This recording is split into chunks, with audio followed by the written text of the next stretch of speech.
Today's stuff we're going to be learning is Menachot Daf Bet. Today's stuff is sponsored by Mickey Kaddish in loving memory of her father, Daniel Hirsch. Okay, welcome to Masechet Menachot. New Masechet, somewhat new, somewhat familiar. You'll see from, like we said, the first daf is going to be very similar to the first daf of Zvachim. We're still in the same world of the temple. So first of all, Mazal Tov to all those who finished Zvachim, didn't finish yet, or if you're new to Daf Yomi, so welcome to Daf Yomi.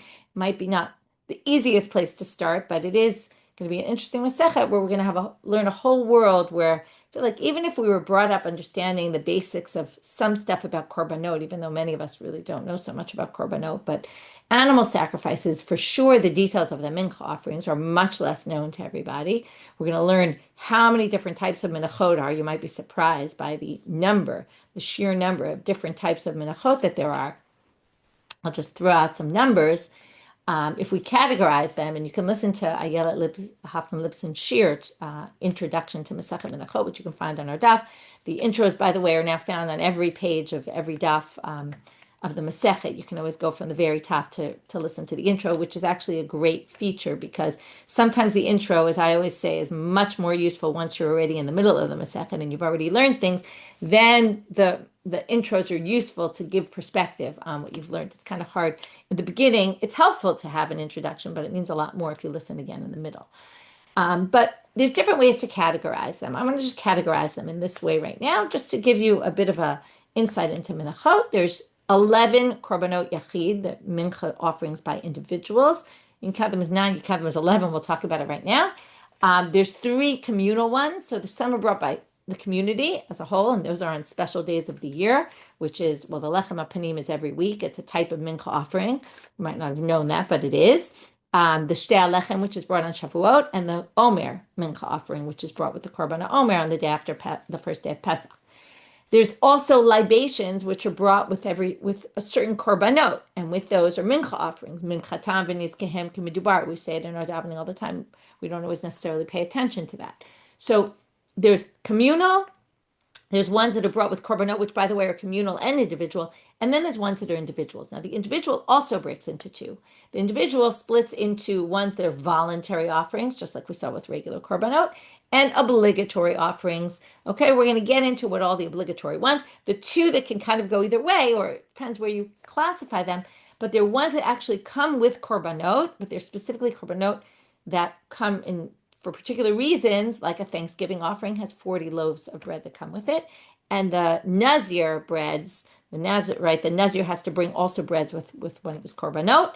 So those are individual, really, we would call them, and that gets the number up to 11, okay? Because we have 5 that are voluntary, we have 4 that are obligatory, which is the minchat choteh and knaot, which we're going to talk about very shortly, so I'm not even going to talk about them.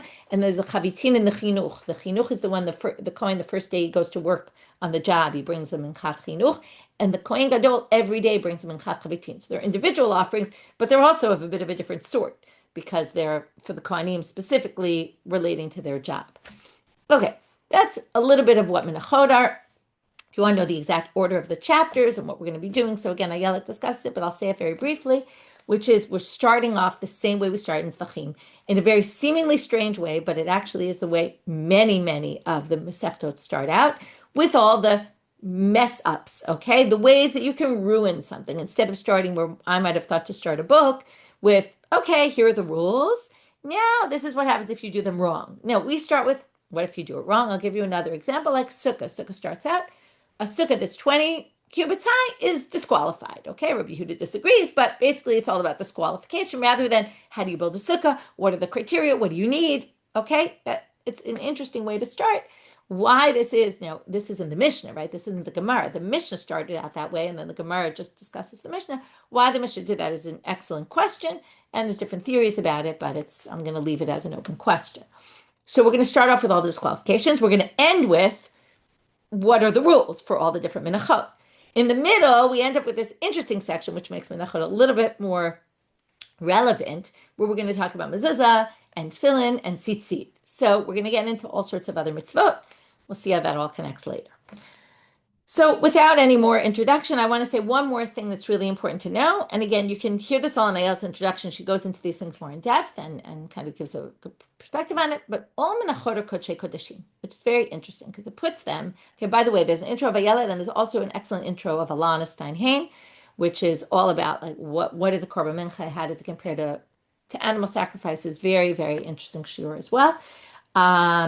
So those are both, as I would say, almost obligatory, right? If we're talking about voluntary, obligatory, I would say those are, worth listening to before or once starting to engage in this Masechet. So all Menachot are Kodesh Kodeshim, which is actually kind of strange because you would think a mincha is less sanctified because right, the whole idea is, oh, well, if you're poor, right, you're going to bring this. It's just, and it's definitely the poor man's or a poor woman's offering, and yet it's always Kodesh Kodeshim. So it has a higher level of sanctity than some of the other korbanot. What does it mean it's high level sanctity? So there's two types. Either some are completely burned, and some are you burn the kemitza. Remember that? You take the handful. We're going to talk about exactly how you do that. But the three middle fingers of the Kohen, dips them in. It's called a handful, even though it's not a full handful.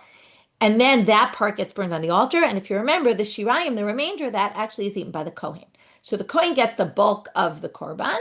And right, just like the sin offering, the guilt offering, and in Zvachim, where the animal's slaughtered, the meat goes to the Kohen, and just some of the parts get burned on the altar. Okay? So that's your classic kodesh kodeshim, right? Either like an ola where the whole thing is burnt. So we have those two types of mincha, but none of them are kodeshim kalim. Okay, let's get started. So the Mishna starts out with kol ha-menachot shenikmitzu shelo lishman kshirot. So here we already start talking about disqualifications or things that are okay, but we're going to see in a minute, not fully okay. So you take a mincha and nikmitzu. Now, here we're going to learn that there's parallel, and we learned this already in Zvachim. All the main four actions, slaughtering, right? This is in an animal sacrifice, slaughtering, collecting the blood, walking the blood to the altar, where that actually we had a big machloket. Was it the central avoda or not? And are all things disqualified there like the others? But let's just keep going. Walking it to the mizbech, bringing the blood to the altar, and then putting the blood on the altar. Those are the four actions in an animal sacrifice. They're the critical actions that we spent a long time in the beginning of our Masechet explaining. These things have to be done lishma, l'shem this korban. We had all these psukim that proved it and everything there. How we know that each of these four actions have to be done with the right intent, right? We started out all about intention, how important intention is. You might remember that we talked about a machloket, a very basic machloket, which is the same machloket here when we talk about lishma, which is Rashi and Tosfot and some others think that when we talk about lishma, your thoughts, we don't just mean your thoughts, it means thoughts that you express. If you didn't express them, they're meaningless. If you express them, that's when we start talking about could this disqualify or not. Whereas the Rambam and the Ritva and others basically say, no. We mean just in your thoughts alone, you can ruin things. Same issue here, right? What do we mean when we say lishma? Is it something you just think in your mind? Now here, by the way, it has to be the Kohen. We talked about there, maybe it's the owners, because it says, although it looks like, I think it would have to be the Kohen, right? Rashi says it, by the way, Kohen ve'amal. Okay, if you look here, you have it explicitly. Rashi, okay, look at the first Rashi. Okay, so you said, I'm going to bring a minchat marcheshet. We'll talk about that in a minute, what that is. You bring it. And the Kohen says, I'm doing this kemitza for the wrong korban, for a machvat instead of a marcheshet. So maybe I'll tell you right now what these are so you don't just think these are strange words. Machvat, by the way, is a modern Hebrew word for a frying pan. Okay, so a machvat is a pan. It's a flat pan, like a frying pan, where usually the mincha is going to come out hard because you're going to have some oil and then it gets crispy. Okay, the marcheshet is a deeper pan. And because it's deeper, the mincha is softer because it ends up being thicker and softer. And the marcheshet is a softer one. So you say you're going, and these are all different kinds of voluntary minchas that someone could bring. Okay, the main sections, by the way, you might want to read up on them, where it talks about the minchas in chapter 2 and chapter 6 of Vayikra. Okay, Alana actually talks about why is it in chapter 2. It's a very strange location because, first of all, why is it in two places? Because you might know this, you might not. I think we discussed it in Zvachim a little bit, but the first few chapters of until Parshat Tzav, basically Parshat Vayikra, are all the commandments of the people. If you want to bring this korban, you want to bring that korban, you want to bring that korban. In chapter 6, it turns to the Kohanim. Vayitzav et Kohanim. And there it goes through all the same korbanot again, but from the perspective of the Kohanim. Okay, so that's the two sections. That's why it appears twice. But the what's really strange is the placement of it in between the Ola and the Shlamim, right? You would think you do all the animal and then you get to the mincha. So she suggests something by Yonatan Grossman. Anyway, you can listen to her shiur in here, why it appears in chapter 2. Okay, let's get back to our topic. So any mincha shenikmitzu, and the commentaries say not just kemitza, or we're actually going to see this later in the Mishna, or we're going to see natan b'kli, or you put it in the sanctified vessel, which is part of the avodot you're supposed to do. It's like kabbalat hadam, like accepting the blood, right? Each of these actions, the 4 actions we talked about in the sacrifice, are going to have a parallel in the world of mincha. So the world of mincha, by the way, yes, it's good to mention this, and it definitely, if you have time, since I learned Zvachim last time, I've been dying to read that book. I have it on my shelf and haven't spent enough time on it yet. But there's a book of Yonatan Grossman called Zot Torat HaKorbanot, I think. It's an excellent book on Sefer Vayikra, basically, and the Korbanot. So, yeah, highly recommended. That's where Alana took her ideas from. Some of them. Okay, so the Menachot shenikmitzu shelo lishman. So we have shtita is like kemitza. Because what's kemitza? It's separating part from the other part and taking the main part that you're going to do something with, which is the komet, that you're going to burn, which is similar to taking the blood out of the animal, which you're going to put on the altar. Notice the difference, right? First of all, there's no slaughtering, there's no blood that's going to even go on the altar because there is no blood in a meal offering. Instead, it's going to be the burning. Remember, the burning of the animal, those parts was not as significant. But in the mincha, that's the main part, burning the komets. Okay, then we have, or burning, the whole thing when there is no kemitza. But in this case, we're talking about kemitza. There's putting it in the sanctified vessel, then, right, which we actually had a whole discussion about these nisachim in the midbar and whether klei sharet or not klei sharet. Could you have done a mincha without klei sharet? But obviously in the temple you're doing it, it has to go in that sanctified vessel. Then we're going to have you walk it to the altar and then you burn it. So those are the 4 main actions. There's one big difference, by the way, also, which is a chumrah, a stringency by a mincha. The komets can only be done by a kohen, whereas shchita, if you remember, can be done by non-kohenim, can be done by women, okay? You don't have that in a mincha. Everything's done by the kohen.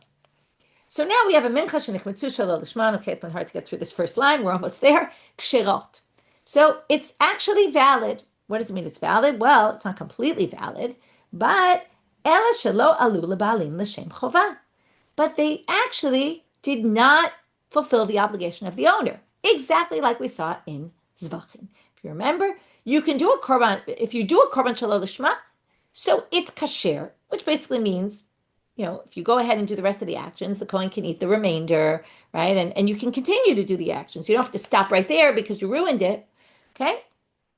But except for 2 exceptions to the rule, just like in Zvachim, we had 2 exceptions to the rule, which was the chatat, the sin offering, and the Pesach on the day of Pesach.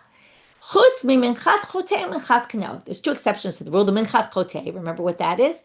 That's the korban olevi orei, the sliding scale offering, which we learned about many times, which is, if you accidentally go into the temple when you're tamei, or you ate sacrificial meat when you were tamei, or you didn't realize the meat was tamei and you ate it, or shvuat bitor, you promised and swore took an oath you were going to do something and then you didn't do it, or you weren't going to do something and you did it.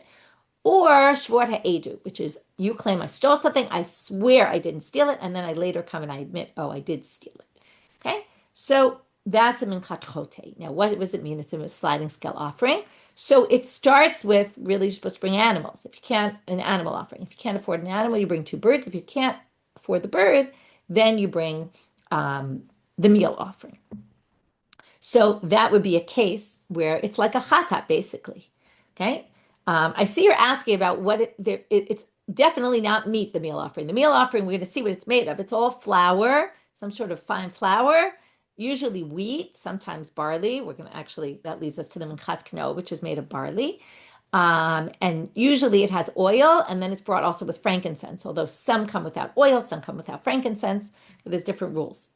Minchat k'naot is the mincha that you have to bring along when a sotah is basically brought to the temple, so they also have to bring a meal offering. Okay, the husband actually offers the meal offering called the minchat k'naot. It seems similar because it's like a sin also, or related to a possible sin, but those two cannot be brought shelo lishma.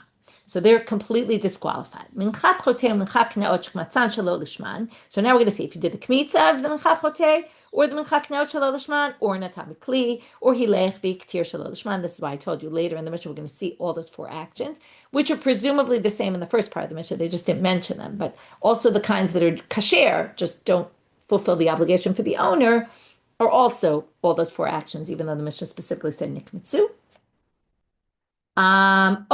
Lishma v'shelo lishman, or shelo lishma v'lishman.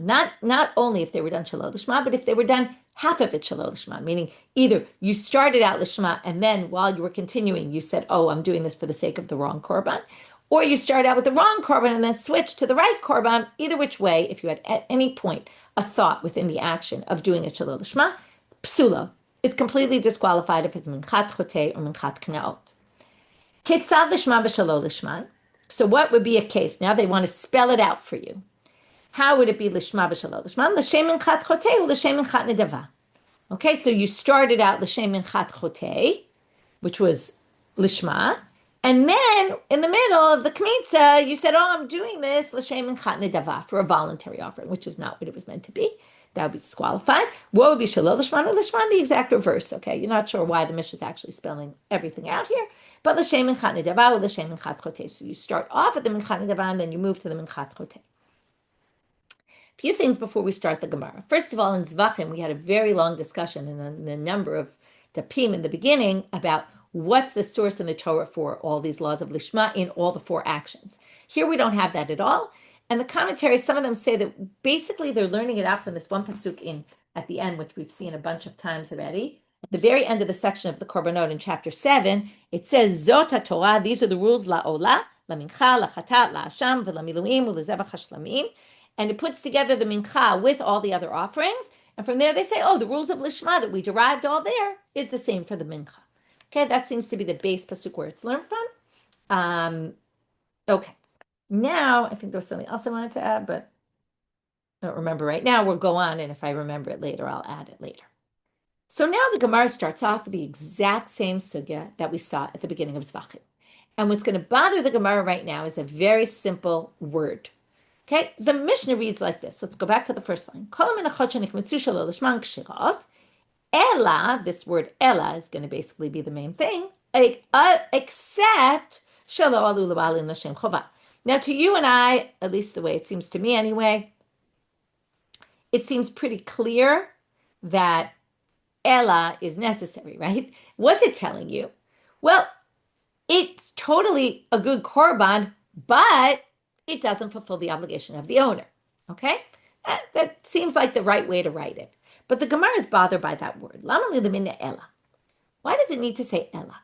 And what seems to, according to the commentators, it seems to be bothering them is the Mishnah generally says things as concise as possible. So because of that, it could have just said, without this big word Ella, that's, 3 letters long, it's not such a big word, but it could have just said and you would have understood the same thing. Now maybe but is a better word, but you still would have understood it. It would have said all the menachot that you did, shelo lishma, are good, and they don't fulfill the obligation. Again, let's just remind ourselves what this means. They don't fulfill the obligation. It basically means you're going to continue sacrificing the sacrifice as you did, this mincha offering, this meal offering, but the owner who promised, I'm going to bring this to the temple, now has to bring a new one instead. Okay? So, why did they use the word Ella? Litni v'lo alu l'balin l'shem chava. You could have just said it simply without adding any extra word, just one little letter, and, vit is one word, right? It's not even a 3-letter word like it is in English.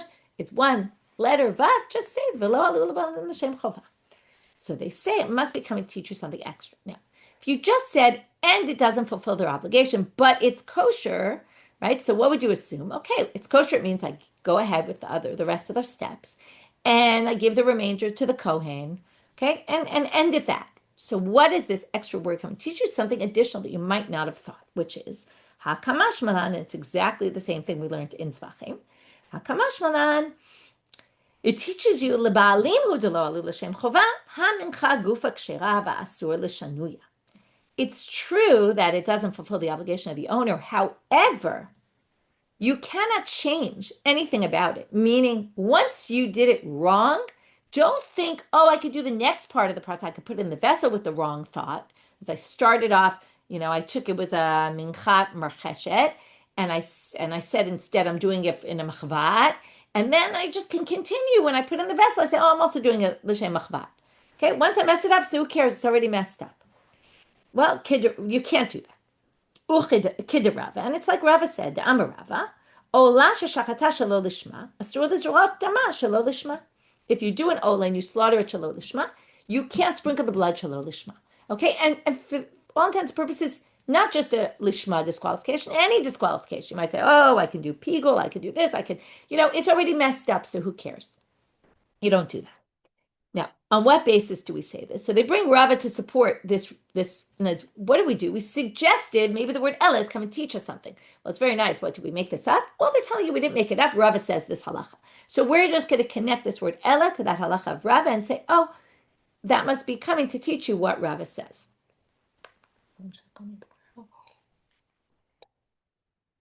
So now the question is, where do we get this from? Like, what's the logic or the basis for this halacha? That once you mess it up, you can't continue to mess it up. You have to do it properly. Either we can prove this by logic, or we can prove it by a pasuk. We can use both. Okay, when we ended the Masechet Zvachim, we talked about the fact that they ended with this attempt to prove something logically, and then they proved it by a pasuk. Right, there's constantly in Zvachim this back and forth. Which we're going to prove this from logic, we're going to prove it from a pasuk. Often the pasuk wins out. Here we basically have both. Okay, and they're both going to say the same thing. Okay, just because you mess something up, does that mean you're allowed to keep messing it up?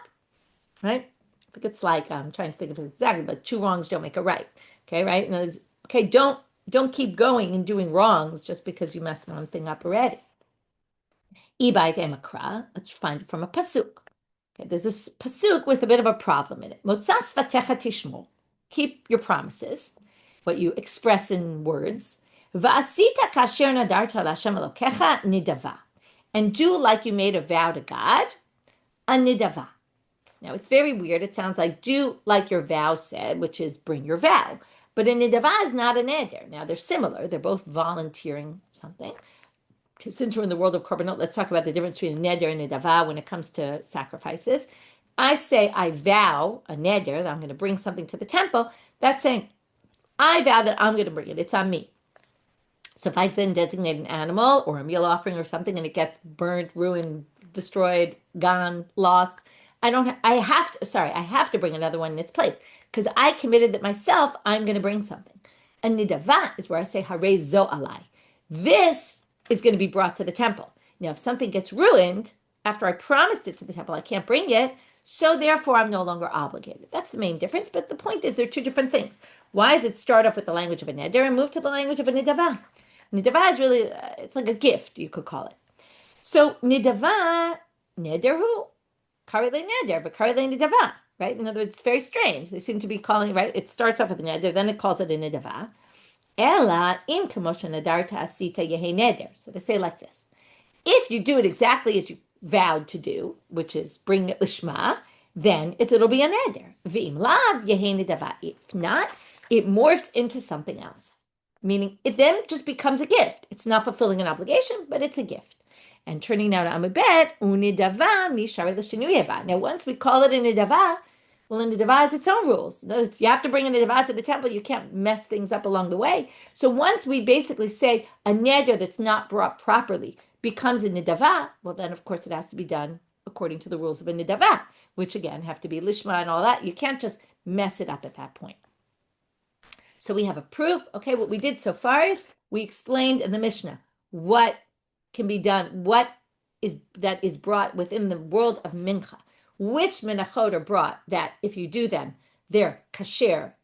You keep going through the process, which we now just derived means, and you go through the process correctly all along the way. That's the word Ella is coming to teach you. But the owner has to replace it, the original promise with something else because he didn't or she didn't fulfill their obligation by bringing that offering, but it is sacrificed as opposed to the other two exceptions to the rule, the minchat choteh, the minchat knaot, which are completely disqualified if they're done shalom lishma. That's part one of the sugya. Part two of the sugya and this did not happen in Zvachim, is that now the Gemara brings and mentions that there's some alternative opinion here. Okay, we're going to see exactly what this alternative opinion disagrees with. But the Gemara is going to start off with a kind of question. Lema manitin deloka Rabi Shimon. Are you going to say then our Mishnah doesn't seem to match Rabi Shimon? Because look at what Rabbi Shimon says. Ditanya. Rabbi Shimon omil. Kol ha-menachot shenikmetzu shelo lishman kshirot. So far, that's the same. Okay, any mincha that was nikmat shelo lishma, you did the kemitza not for the right intent of the wrong korban, basically. Kshirot, they're kosher, but get ready for the next words. Ve'alu leba'alim l'shem chova. And actually, you can fulfill your obligation with it. That is completely different from our Mishnah. Makes sense that the Gemara says, seems like Rabbi Shimon disagrees with our Mishnah. Let's continue on and hear Rabbi Shimon in this Braita before we start to deal with it. He explains, why didn't he say the same thing in Zvachim? She'ein ha-menachot domot l'zvachim. First of all, it's very interesting because we're already getting, you can see what they're doing here. They're setting up the comparisons to Menachot. In what ways are the Menachot and Zvachim? In what ways are they similar? Like the first Mishnah, really. And Rabbi Shimon saying, in what ways are they different? And in what ways, not just halachically are they different, but inherently they're different. So he says, well, let's look at the differences. Shakometz machvat l'shemar cheshet. If I take a kometz, right, of the Kohen, takes his handful, says, I'm doing, right, it's supposed to be in a pan, the flat pan, and instead you say you're doing it l'shem mar cheshet, the deep pan, but when he actually does the mincha, what's he going to do with it? Where's he going to put the kometz? In the deep pan, because in the flat pan, because it's a flat pan offering. The only thing that's messed up here is his thoughts, right? His thoughts, whether expressed or not expressed, okay? But let's say he expresses them. Let's go with Rashi. So the Kohen standing there, he says, I'm doing this kemitza in order to put it in the deep pan. But in another minute, where's he going to put it? In the flat pan. So comes Rabbi Shimon and he says, his actions a minute later or 5 minutes later prove that he didn't really mean anything when he said he's going to put it in the deep pan, because in the end he puts it in the flat pan. So that's not a machshava that can disqualify, because it's a machshava that so clearly he didn't mean. It's a very strange way to look at it, okay? And that's why this is Rabbi Shimon's opinion, not necessarily the rabbi's opinion, although we're going to have to see, maybe it is. But basically, we're going to say that because the actions, and we're going to see why this is not the same in a korban. Okay, let's just see another example. There's different korbanot, like I said, korban minchas. Some of them have oil in them, some of them don't have oil in them.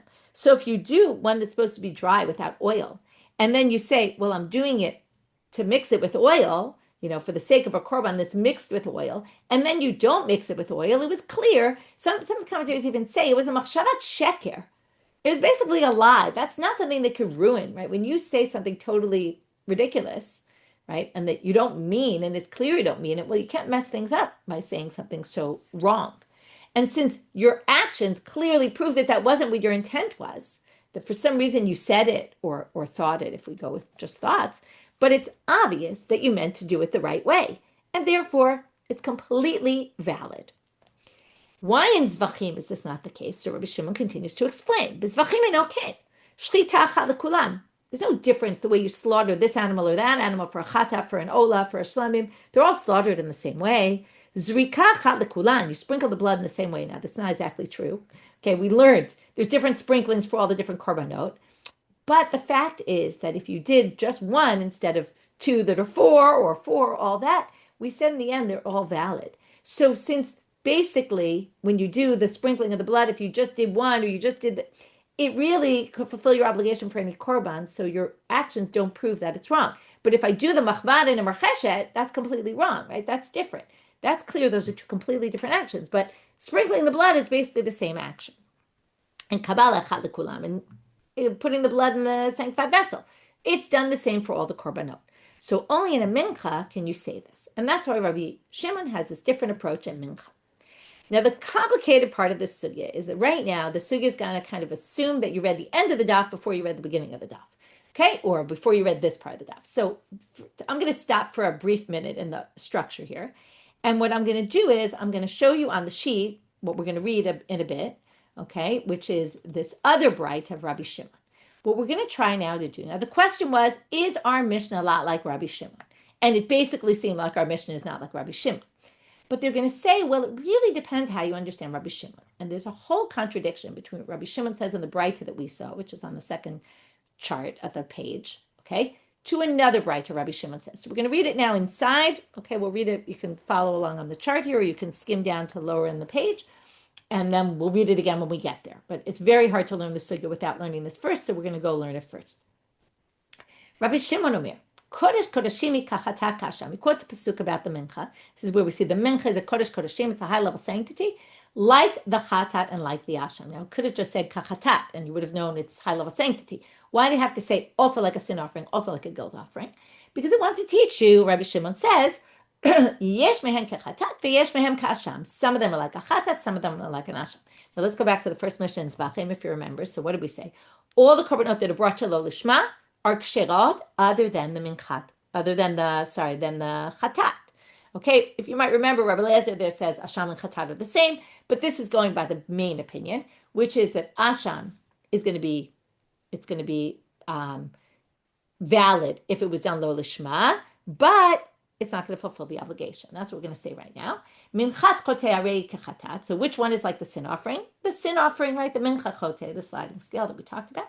Leficha kemitza shelo lishma psula kechatat. Okay, therefore it's completely disqualified if you did shelo lishma. Minchat nidava, but a voluntary offering, harei kasham. Leficha kemitza shelo lishma kshira. And so therefore, if you did shelo lishma, it actually is valid. Now, you would expect, this is Rabbi Shimon, what would he say? And the owners fulfill their obligation. But that's not what he says. He says, uche asham. And it's completely like an asham in the sense that, ma asham kasher ve'eno meratzeh, av minchat nedava kshira ve'eno meratzah. Just like the asham does not fulfill the obligation for the owner, this one also doesn't. So now we have a complete contradiction between Rabbi Shimon.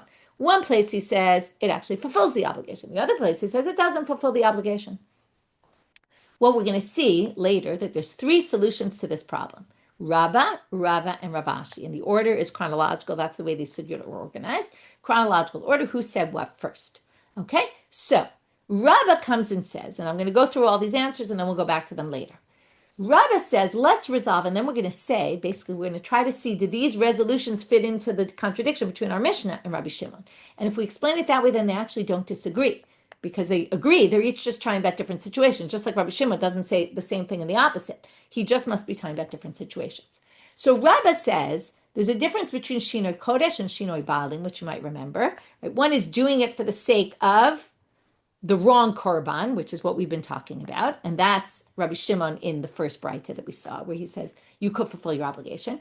And the other is if you had intent to do it because the Maseh Mochichim, that was his whole point. Once you do it the other way, it's going to be obvious that's what you meant. Against the other option is Shinoi Baalim, which is instead of bringing it for you, the Kohen has intent to bring it for somebody else. Now that, when the Kohen does all the actions, it makes no difference whether they're doing it for me or they're doing it for you, right? So there's no issue of Ma'aseh Mochichim, and there basically he's going to say, oh yeah, well the owner can't fulfill their obligation because it was done with Shinoi Baalim. That's Rava. Rava says, in one case, you were kemitza mincha l'shem mincha. You did this mincha for a different mincha offering. And comes Rav and he says, based on the pasuk, zot Torah mincha, which means basically, right, we ended our Masechet yesterday or 2 days ago with zot Torah shlamim, right? Everything is all the same. So here, zot Torah mincha, Torah l'chol menachot, all menachot are really one category. Okay, that's what he says. Whereas if you're kometz mincha l'shem zevach, there's no pasuk that says zot Torah mincha v'azevach. So if you say, I'm doing this mincha for the sake of an animal offering, okay, that's definitely not going to work, right? So again, it'll be kosher, but you won't fulfill your obligation. So again, two different situations. And the last one is Ravashi. Ravashi says, it depends the way you worded it. Okay, now this sort of proves a little more Rashi's position, that you actually had to have said it in words, because the wording is what's important.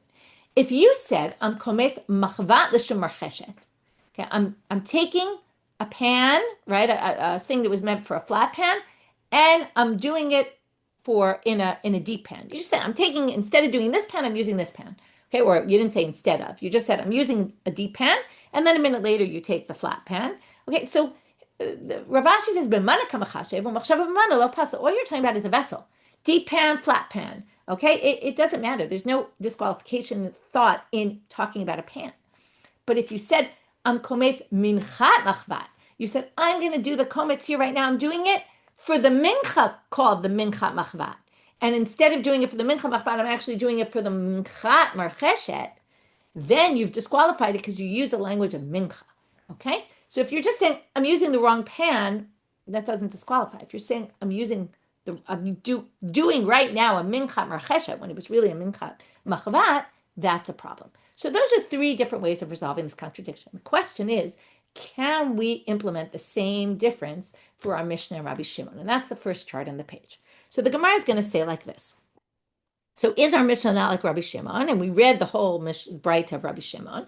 Now the Gemara is going to say, Hanicha le Rav Ashi, da'amal kam bekometz machvat l'shum marcheshet, kam bekometz minchat machvat l'shum minchat marcheshet. Right, that was the distinction we just made.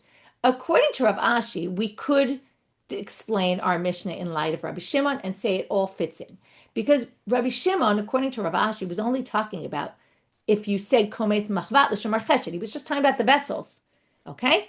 And our Mishnah was talking about, I did a mincha of this for the wrong mincha offering. And then it won't work for the owners, and then they all fit together. So matnita mincha l'shum minchahi.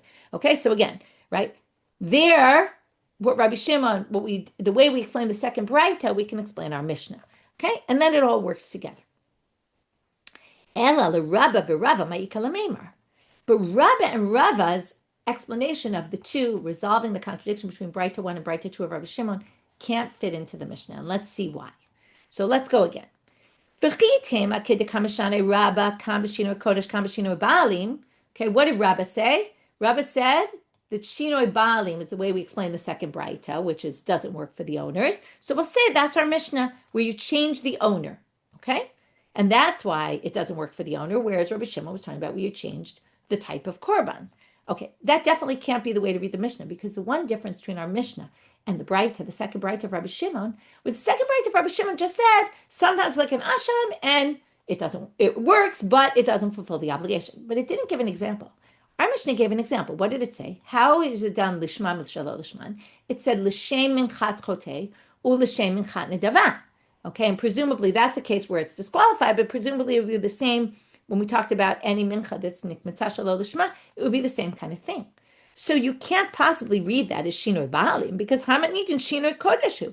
It's clearly that you change the type of mincha offering you were going to offer, because it says it explicitly. The katani ketzad lishma b'shelo lishma lishum minchat chotei lishum minchat nedava. It doesn't say lishum Ruven and instead Shimon, or lishum, right, this person, and you did it for that person. That's not what it says. It says specifically you changed the type of korban. And that's the way he explained Rabbi Shimon, which means that according to Rabbah, definitely Rabbi Shimon does not fit with the Mishnah. Inami kedikmashani Rava, and we're going to have the same problem with Rava. How did Rava distinguish? He said either you did a mincha for a mincha, and then it would completely work, or you did a mincha for accidentally, right, in the name of an animal sacrifice. Well, for sure, again, that doesn't match the wording of our Mishnah. You can't say that's the case in the Mishnah, and that's why it doesn't work to fulfill the obligation for the owner. So again, let's read it inside. Inami kamashani Rava kam bekometz mincha l'shum mincha kam bekometz mincha l'shum zevach hamaniti mincha l'shum minchai. Our Mishnah is for sure mincha l'shum mincha, which again, according to Rava, that's the case that Rabbi Shimon says is completely works. And right? But it can't work for us, because what does it say in our Mishnah? Okay, you took a minchat nedava and you did it in the name of a minchat chotei. Okay, that would be a case of shelo lishma, and therefore ela l'Rabba v'Rabba mechumarta matnitin delo Rabbi Shimon. So we end this section with saying, according to Rabba and Rava, there's no way to say that the Mishnah works with Rabbi Shimon, and basically we're going to have to say, according to Rabba and Rava, there's two completely different opinions here. One is expressed in our Mishnah, and one is expressed in the Braita of Rabbi Shimon, which means that, again, according to Rabbi Shimon, it's an inherent difference between a mincha and a tzvachim, that a mincha offering, if you do it shelo lishma, in a case where it's not disqualified, if it does work, it works completely, and the owner completely fulfills their obligation, whereas the rabbis say no. According to Rav Ashi, we could say, oh no, they were talking about different situations. One was minchat machvat l'shum minchat marcheshet, and the other was Where all you're talking about was the vessel. And then Rabbi Shimon doesn't disagree. He would actually agree in this case that, with the Mishna, that it wouldn't actually work. What Rav Ashi is really doing, and that's the way we're reading the sugya is really minimizing this big machloket between Rabbi Shimon and the rabbis, according to Rav Ashi, and saying there's really no machloket. But if you go with Rabba and Rava, there's a serious machloket here. Is there lishma, right? Is it possible to do it, shelo lishma, and it actually works for the owners? And that's a big chiddush of Rabbi Shimon, if we understand him in that way. Okay, so now we're going to go to the second chart on the page, and now we're going to read inside what I showed you outside. But we're only going to really get to Rabba's explanation today, and we're going to deal with a few difficulties on Rabba's explanation. And then tomorrow we're going to get to Rava and then Rav Ashi. I wanted to point out that the second sugya is organized Rava, Rav Ashi because it's chronological. Our sugya started out with Rav Ashi. That's why I specifically talked about the order, because they wanted to say, oh, you think the Mishna doesn't match Rabbi Shimon? Well, according to Rav Ashi, it actually does work. And then they went back to Rabbi and Rava because it doesn't work to say that. So that's why they started with Rav Ashi, even though the sugya below doesn't. Okay. Rami, Rabbi Shimon, and here it's going to be basically simple because I already read this. Rabbi Shimon says, Omer, Kodesh Kodeshimi Kachata Kasham. So they're not bringing you the first braita because we already brought it, where it seems very clear that you're going to actually fulfill your obligation. Second braita says you're not, because again, Kodesh Kodeshimi Kachata Kasham, Yesh Mem Kachata, Yesh Mem Kasham, sometimes it's like a chata, sometimes it's like a rasham. If it's lo lishma, minchat chotei arei kechata, leficha kemitza shelo lishma psula kechata. So the sin offering of the mincha is like the sin offering of an animal, and therefore it's done shelo lishma, it's disqualified. Minchat nidava harei kasham, leficha kemitza shelo lishma kshera. But a voluntary offering is more like an asham, and therefore if you do it shelo lishma kshera, but it's completely like an asham, asham kasher ve'eno meratzeh, ab minchat nidava kshera ve'eno meratzeh. Okay, but it doesn't, it doesn't work to fulfill the obligation. Okay. Now the Gemara comes and says, we're going to bring Rabba. I'm a Rabba. Lo kasha kamashino kodesh kamashino balim. So as we said, if you change which type of offering you were going to do it, so again, your actions prove. But if you change who you were going to do it for, well, your actions don't prove who you're doing it for. It's the same actions whether you do it for someone, right, or someone else, and therefore it's not going to work. Amar le Abaye. Abaye says, I don't understand. If you're learning this from a hekesh, from the asham, and you're just saying it's completely like an asham, mali shino kodesh, mali shino balim. Now, an asham is disqualified whether you change the kodesh, you change which, you say asham for the sake of a chatat, right? Or whether you change the owner. Instead of doing the asham for Ruth, I'm doing the asham for Naomi, right? That's all the same. So if you're going to learn it all from the asham, which is what Rabbi Shimon did, then how can you, Rabbi, explain that he differentiates between Shino Kodesh and Shino Balim? By Asham, there's no differentiation. To which Amar Le, and this is a very interesting point, Ma'aseh mochichim deka'amar Rabbi Shimon Sfarahi. Okay, so first of all, right, it's logical argument here, Ma'aseh mochichim, but yet he learned it from a pasuk. So, the Rabbi Shimon Darish Tamid Dekra, and this is famous. Rabbi Shimon likes to darshan the reason for the pasuk. In other words, yes, it's true, we learn it from an Asham, but he doesn't stop there. He says, right, everyone really tries to come up with explanations, but the question is, can you act upon your logical explanations of the psukim? So he says that he does like to employ logic in the sense that if you say machshava, and then yes, we're going to learn it from an asham, but it has to be similar to an asham. So machshava de lo minkara pasarachmana. So when it's not noticeable, just like in an asham, it wouldn't be noticeable. The Torah is going to disqualifying it.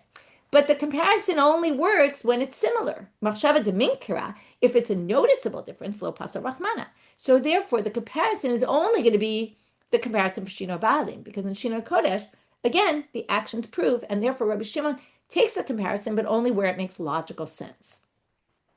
Which sometimes is a dangerous game to darshan Talmud Dikra, but that's what he does.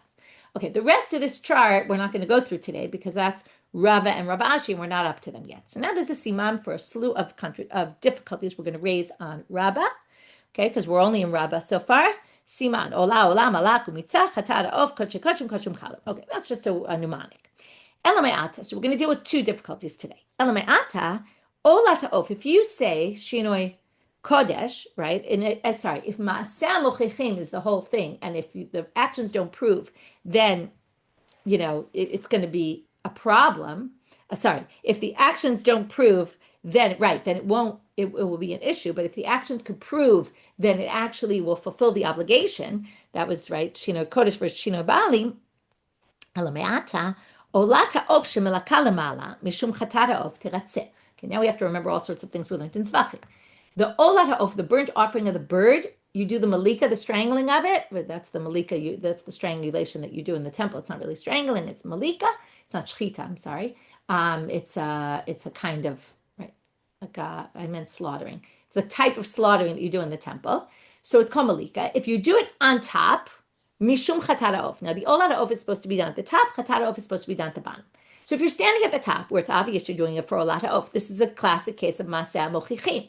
Your actions prove you're doing it for an olah, and yet you say you're doing it mishum chatat ha'of. It should work, but it doesn't.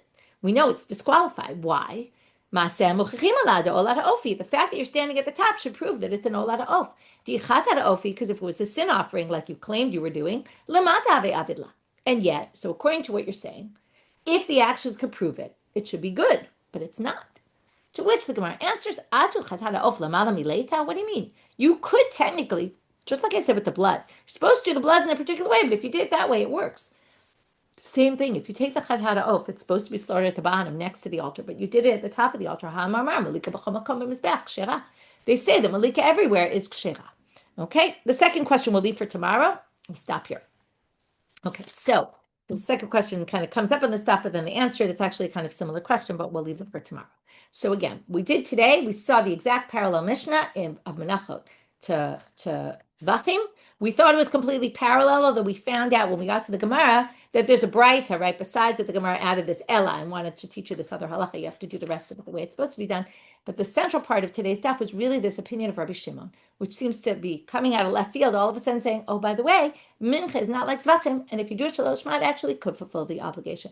And then we said, depending on how you resolve this contradiction of Rabbi Shimon to himself, where he actually says the opposite somewhere else, well, there were three ways to resolve, depending on which way you looked at it. It could be that you could explain Rabbi Shimon together with our Mishna, just like you explain Rabbi Shimon with the other braita that contradicted.